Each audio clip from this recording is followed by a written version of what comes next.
Shalom, Kal Halal Yahweh Bashem Yahweh Shai Bahashem Kakodash. Double honors to the elder apostles and elder bishops of GMS, including the elders that came before them that taught us this truth. And shalom and salutations to all the brothers out pushing the word in truth and in sincerity. The hopeful elect tabernacle of David. This is the WW3 Daily Update. And I'm the brother Yashuan. Shalom and salutations to you as well.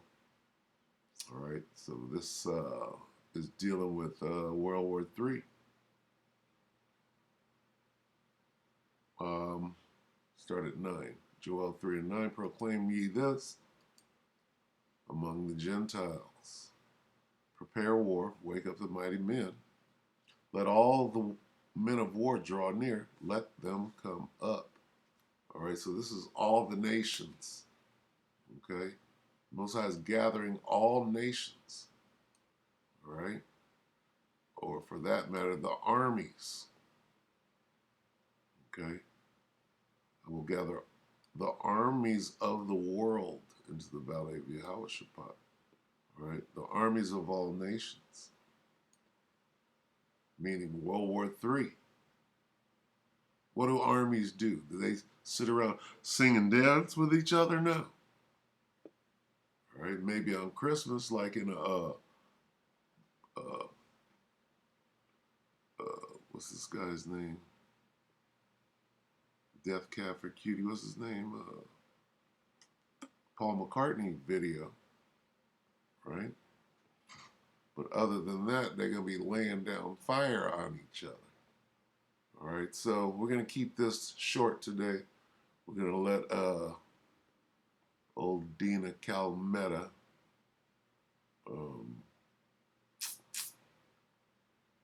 bring us some news here. If I can find it. Is it? No. Salaki, I'll just go here.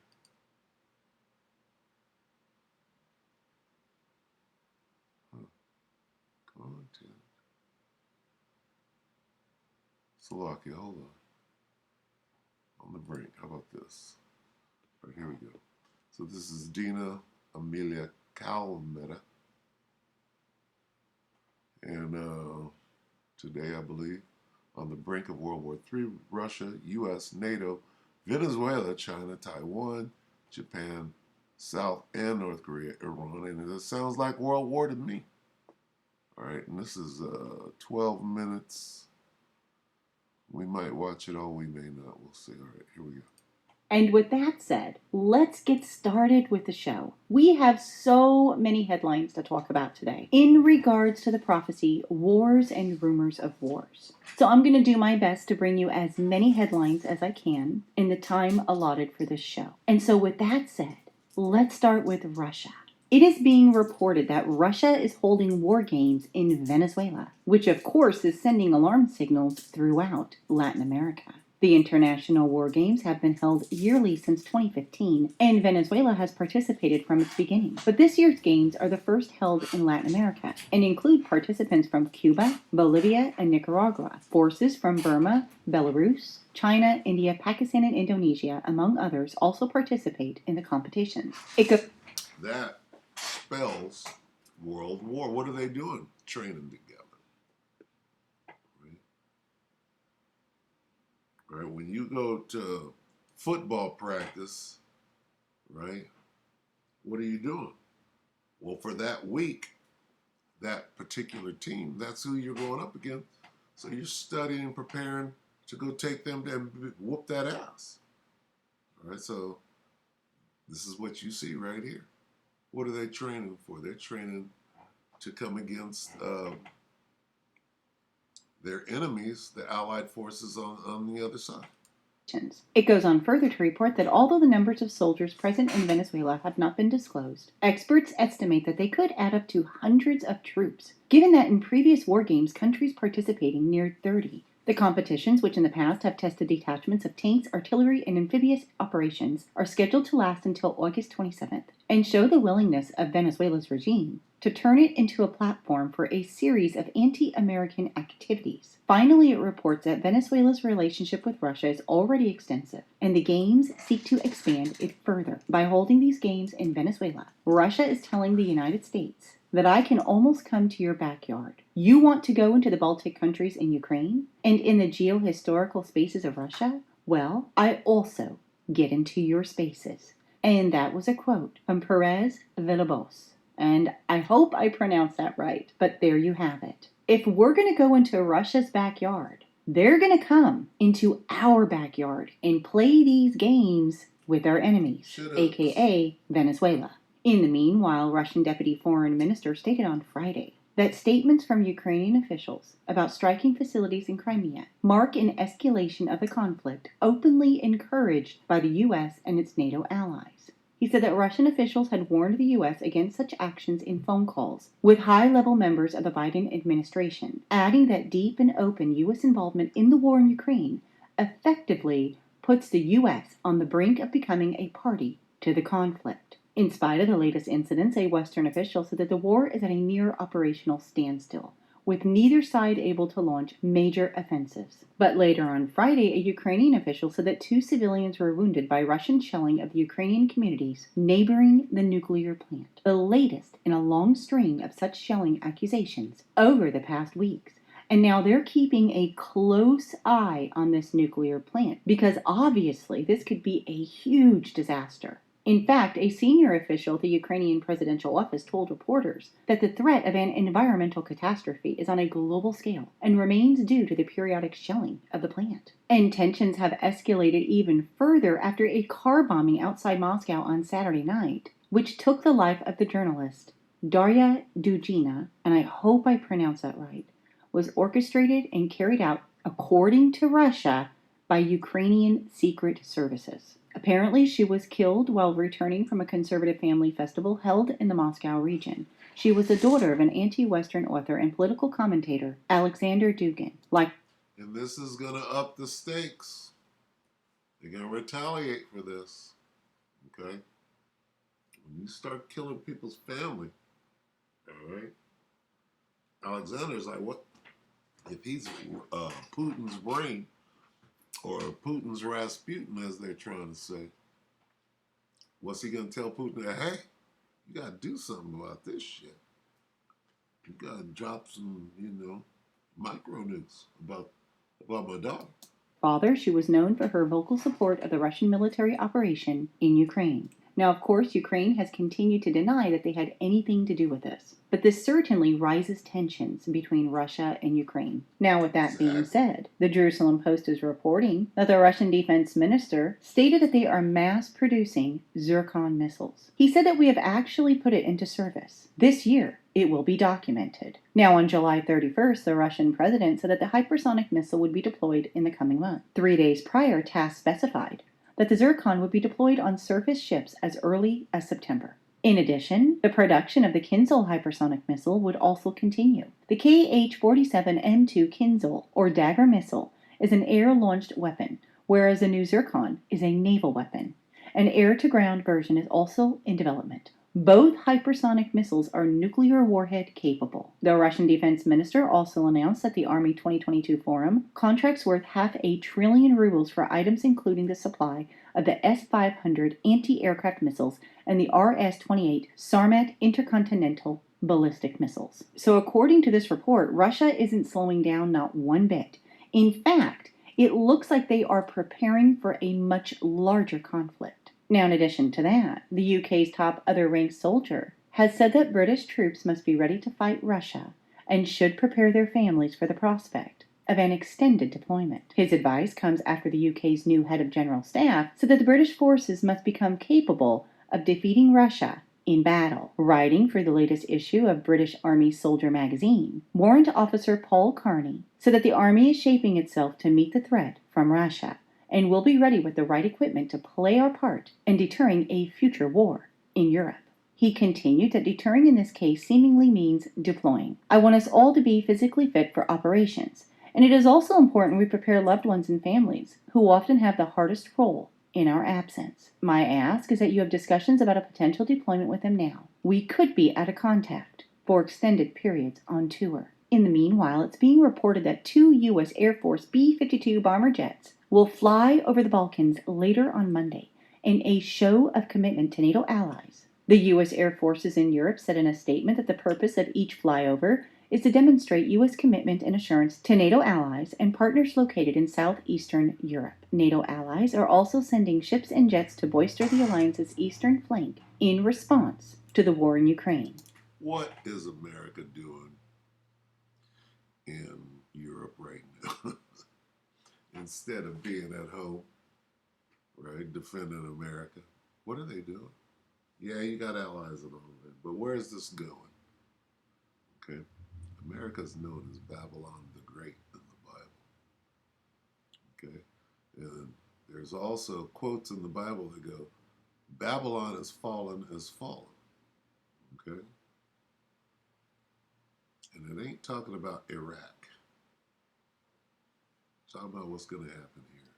And with that said, I would like to move on and talk about South Korea and the United States. As I mentioned in our report at the end.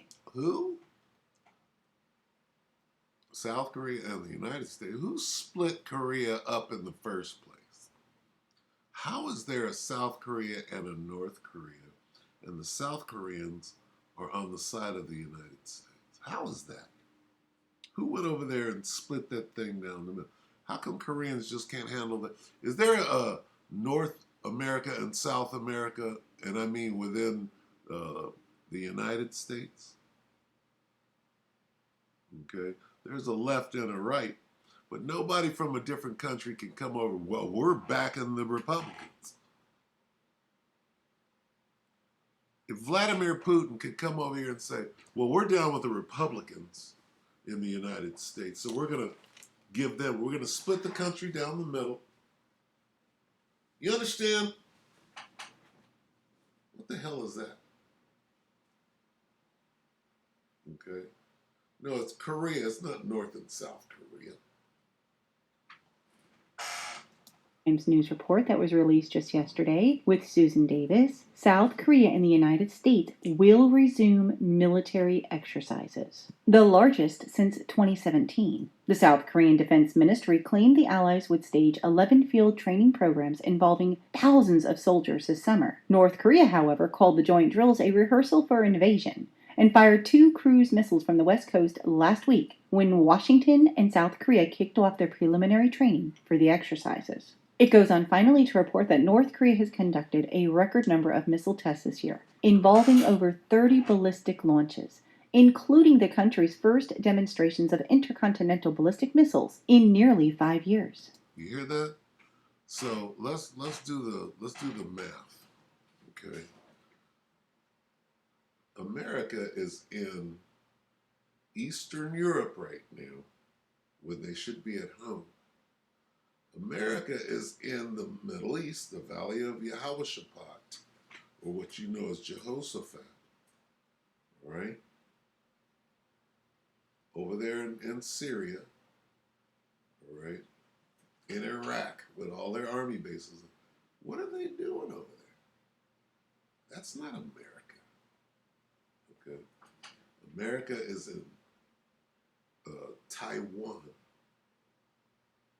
propping up the Taiwanese against China when China owns Taiwan. What is America doing over there? America is in South Korea.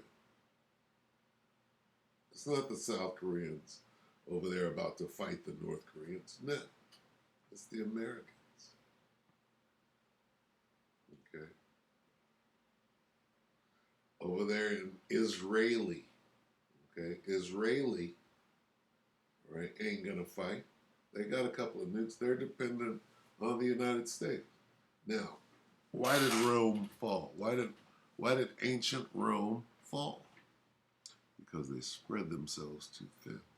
Now, as tensions heat up between North Korea, the United States, and South Korea, Japan considers deploying long-range missiles to counter China. The report goes on to read that Japan is considering the deployment of 1,000 long-range cruise missiles to boost its counterattack capability against China. Japan, which interprets its war renouncing post-war constitution to mean that it may use its military only for self-defense, has recently stepped up its military spending and taken a more assertive strategy in recent years. But it has refrained from deploying long-range missiles. In the meanwhile, Chinese troops will travel to Russia to take part in joint military exercises led by the host and including India, Belarus, Mongolia, and other countries, according to China's defense ministry. The Chinese ministry also pointed out that China's participation in the joint exercises is unrelated to the current international and regional situation. Right. It's called World War III. It's pretty easy. Last month, Moscow announced plans to hold the Vostok East exercises from August 30th to September 5th, even as it wages this war with Ukraine. So very interesting news here, but not surprising. We have watched China and Russia get closer and closer over the years, and especially what's happening right now on the international community, this is expected. We see Russia collecting their allies, and we see the United States and NATO collecting their allies. And many are warning right now that the United States is on the brink of war, not only with Russia, but with China as well. In fact, Singapore's next PM has warned the US and China are closer to war after Pelosi's Taiwan visit, American missile tests, and Beijing's military drills. He warned that there could be accidents with both sides displaying a show of force in the region. Singapore's future prime minister also stated that the United States and China are sleepwalking into this conflict. However, I don't think they're sleepwalking. I think their eyes are wide open as they continue to antagonize one another. So certainly a very serious situation there. And speaking of which, Breitbart has reported that Iran's general is threatening the UK and the US. Now we're in the Middle East. Okay? They just hit all fronts. Eastern Europe. This is the Middle East. South China Sea. Korean Peninsula. Okay? Is that 4? With immense naval power. The general stated that his forces are tasked with missions on the high seas. While addressing a gathering of the IRGC Navy commanders, the general went on to praise his naval forces as an evolving immense naval power in the Strait of Hormuz, the Persian Gulf, and beyond. He also stressed that the IRGC forces have brought Israel to its knees in the Persian Gulf, where Iran has imposed its will in the most beautiful manner possible, according to the general. Now, of course, is what I find very interesting about this headline, is that while they are threatening us and Israel, they still want to go along with the Iran nuclear deal. But according to Israeli officials, this deal will be even worse than the Obama-led 2015 accord. So I guess we're just going to have to wait and see what happens. Let the weak say I am strong. Okay? All right, yeah, they got nukes. They used to have none, but they got several. Don't get it twisted. All right, let's finish it out. Might as well. In the meantime, I just have one last headline I'd like to share. Now, all the way down to the Israeli. See? That's a different front. You got the Middle East, which this is in the Middle East, but this is different than what's going on in Syria. Okay? This is going on in Israel proper. You understand? And then you got the Syrian front, right, which they call the Middle Eastern front. You got, so that's 5. Let's see, you got Eastern Europe, you got the Middle East, you have South China Sea, that's 3. You have the Korean Peninsula, that's 4.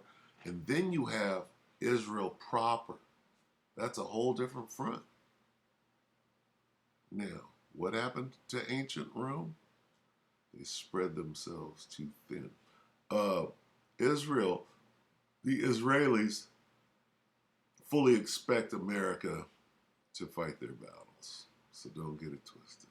All right. And I'm not going to go into the entire report, but the Times of Israel's report that the IDF is on high alert near the northern border amid fears that Hezbollah may attempt to carry out an attack in order to sabotage talks between Israel and Lebanon on the maritime border dispute, with both sides nearing an agreement. So obviously, they don't want this to happen, and they're going to cause some trouble. Hopefully, that doesn't happen, but apparently, Hezbollah is backed by Iran and has ferociously opposed any concessions in the talks with Israel. Its leader has consistently threatened to target Israeli offshore installations. Israeli officials fear that they may be seeking to provoke Israel one more time in hopes of getting credit for any Israeli concessions before a deal is signed, which could happen pretty quickly.